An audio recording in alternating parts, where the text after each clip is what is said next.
খুবই ভাগ্যবান, আমার বেঁচে থাকার কথা ছিল, মৃত্যু থেকে অনেক কাছে ছিলাম। আমি আমারই সংসদ এলাকায় আমার নিজের বাসাকে এড়িয়ে পার্শ্ববর্তী আর একটা বাসায় আশ্রয় নিয়েছিলাম। তখন চারদিক থেকে মিছিল আসছিল। এটা আসলে ছিল প্রধানমন্ত্রী গণভবন কেন্দ্রিক। এটা আমরা অবাক হলাম যে সংসদ এলাকাতেও এটা ছড়িয়ে পড়ে। একটা লুটপাটের যে লুম্পেন স্টাইলের কতগুলো ঘটনা ঘটে, সেখানে বিভিন্ন ধরনের লোক সে এবং এদের মধ্যে বেশিরভাগই হয়েছে এটা রাজনৈতিক অভ্যুত্থান, লুটপাটের অভ্যুত্থান। যে বাসাতে ছিলাম বাসাতেও হামলা করে, তারা জানতো না আমি আছি, তারা লুটপাট করেছে। যে বাসায় আমি গিয়ে আশ্রয় নিলাম সেখানে তারা হামলা করবে এটা আমি ভাবতে পারি, কিন্তু সেখানেও দেখলাম যে অনেক লোকজন ঢুকে পড়ে এবং তারা ভাঙচুর লুটপাট করতে থাকে। আমি আমার স্ত্রী সহ আমরা বাথরুমে ঢুকিয়ে যাই, অনেকক্ষণ ছিলাম, প্রায় 5 ঘন্টা। তারপর একটা পর্যায়ে এরা তো ওই বাথরুমের ভিতর সেখানেও কমোড, বেসিন এগুলো তো লুটপাট করেছে সব জায়গায়। সেগুলোর লোভে প্রথমত তাদেরকে আমার ওয়াইফ সে বাথরুমের মুখে দাঁড়িয়ে বারবার বলছিল যে আমি অসুস্থ, এ কথা বলে তাদের ফিরিয়ে দিচ্ছে। তো একটা পর্যায়ে তারা এই বাথরুমে যেগুলো আছে সেগুলো লুট করার জন্য জোরপূর্বক প্রবাসের হুমকি দেয়। তো সে সময় আমার ওয়াইফ জিজ্ঞেস করে যে কি করবো, খুলে দাও যা হবে।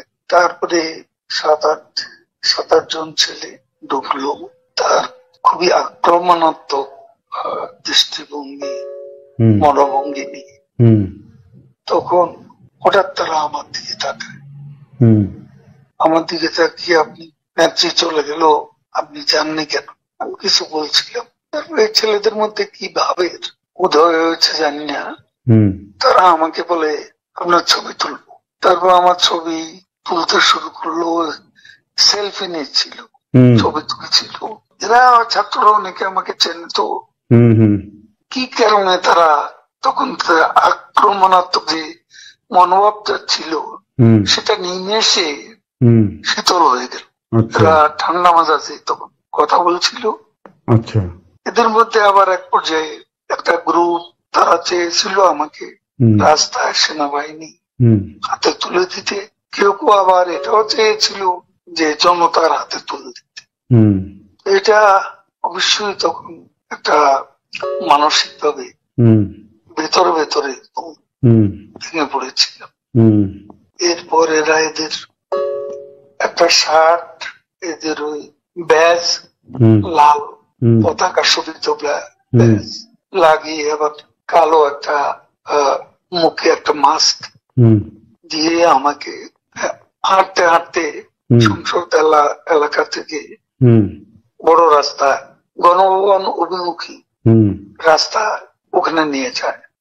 ওখানে নিয়ে হঠাৎ করে কোত্থেকে একটা ট্যাক্সি আসে, একটা ইজি বাইক, সেটা খালি ছিল, ওখানে কোনো গাড়ি ঘোড়া কিছু ছিল না।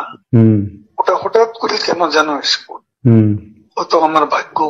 এরা দুজনে আমাকে নিয়ে, আমার ওয়াইফকে নিয়ে ওটাতে উঠলো আর বলতে লাগলো, ওতে তো অসংখ্য মানুষ, চেক আপ সব জায়গায়।